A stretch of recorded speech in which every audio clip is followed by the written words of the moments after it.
ndo huyo.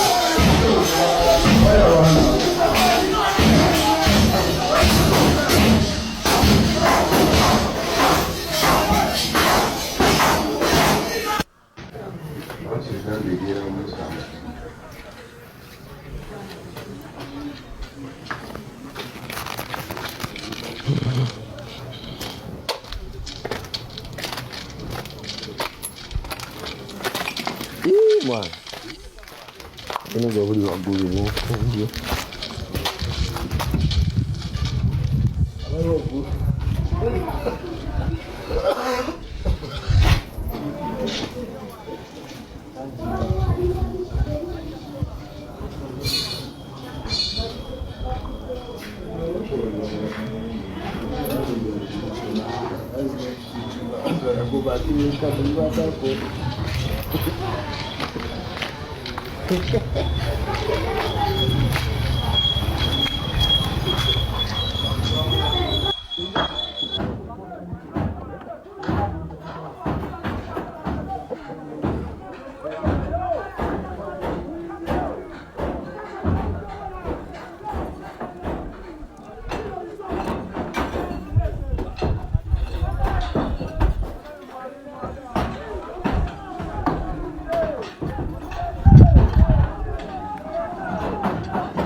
Exactly. No byogenze maaso n'okuba nti olaba mukwano gwange byakagenda maaso n'okuba nga biba kati wayise essaawa 2 zokka 2 hours ago. That is how the events unfolded olunaku olwaleero mukwano gwange.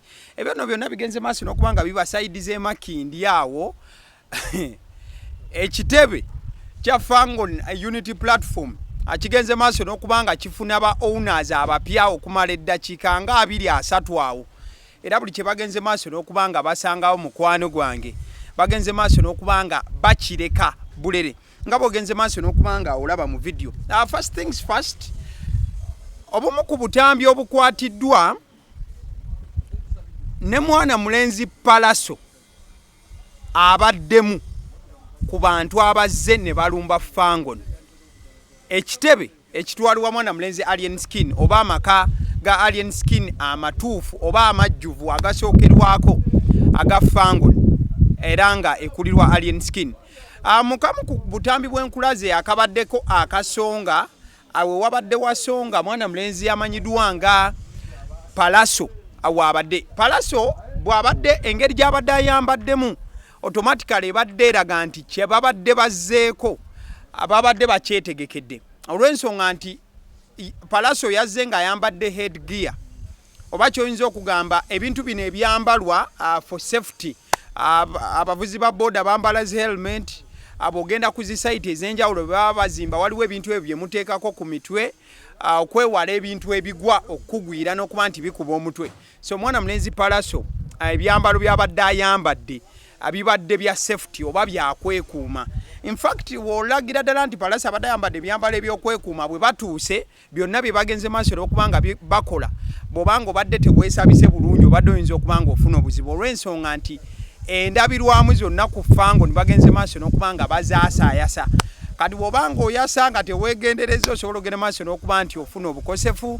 Mukadde ke kamu emmotoka y'omukulu mwana mulenzi Alien Skin Range Rover eyo gy'atera okubeera nti atuulamu n'akajjala yonna bagenze maaso n'okubanga bagikuba ne sekukuba yenna. Obutambi buno oyinza okwebuuza bukwatiddwa butya. Abattiimu ya Palaso tekubadde nnyo bakwata butambi nga bw'ojjukira nti wiiki emu oba ku 2 emabega ye Alien Skin we yagenda maaso n'okubanga alumba ekitebe kya NUP. Abavubuka be yali nabo bagenda maaso n'okubanga bakwata bu video era bu video bwatambula bwakwatibwa ba Fangon bennyini olunaku olwo nga balumbye wali ekavule ewa His Excellency Bobi Wine. But this time round we balumbye wa Alien Skin Palaso abakutte obutambi be ba Fangon. Era video ezo obango zitunulira ezimu zibadde ziviira ddala mu nnyumba. Era n'akatambi akakutte mwana mulenzi Palaso abadde akakwata abadde mu ddirisa lya Fangon munda era n'okwasa kwonna kugenze maaso n'okubanga kuhapeninga nga bonna babikwatira munda ekitegeeza nti Palasyo bagenze maaso okubanga basalako Fangon buli abadde mu area tagenze maaso da kubanga akola movement yonna olw'ensonga nti ekibadde kigenze maaso n'okubanga kibajjira tekibadde kyangu properties zigenze maaso n'okubanga zidestroyingibwa oba ebintu bingi ebigenze maaso n'okubanga biyisibwa bubi era birekeddwa bulere wabulanga tewaliiwo Bafangoni bagenze maaso nakuba nti bateekawo defense ey'amaanyi obulumbaganyi buno we bugenze maaso n'okubanga buggwa abakulu bagenze maaso n'okubanga bayotta omusubi obanga bagenda maaso okubanga beeyongerayo ne bava ku crime scene oba ebikolwa ebigenze maaso okubanga bikolebwa mbufu omu oba obulala mukwano gwengenda maaso okubanga olaba ate ng'ogenda maaso n'okubanga owuliriza. We are yet to see Alien Skin responding back to this that has happened today. Mubufu ofaananako bwe butyo wabula gwatamanyi wajje byagenze maaso nakubanga bifubutuka byatandikidde Buloba ku Forest Park. Mwana mulenzi amanyiddwa nga Crystal Panda we yabadde agenze maaso n'okubanga ategeka ekivulu ekimanyiddwa nga Empere Festival. Palasyo ng'akyali ku stage mwana mulenzi Alien Skin yagenze maaso n'okubanga ayingirawo.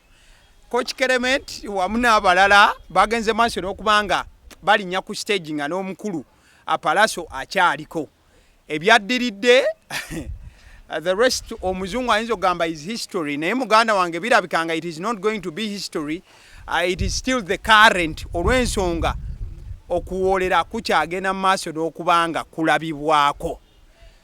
Abamanyi ku byafaayo bya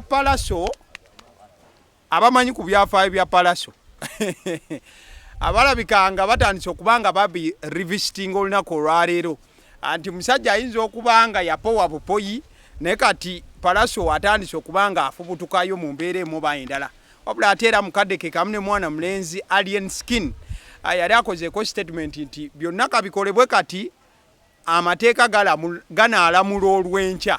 Ekibuuzo statement eyo n'olunaku luno nga bamaze okubanga basalako amakaage yandigenda maaso n'okubanga eddamu okulabika oba byonna bisobola okubanga biri eri gwe agenda maaso n'okuba nti otulaba osobola ogenda maaso okubanga oteeka mu comment section ki ky'osuubira. Ate era mukadde ke kamu Palasyo nga tannalumba wa Alien Skin asoose kubanga afulumya akayimba wabula akayimba Palasyo kaafulumizza ateereddemu ddala amaloboozi ga Alien Skin.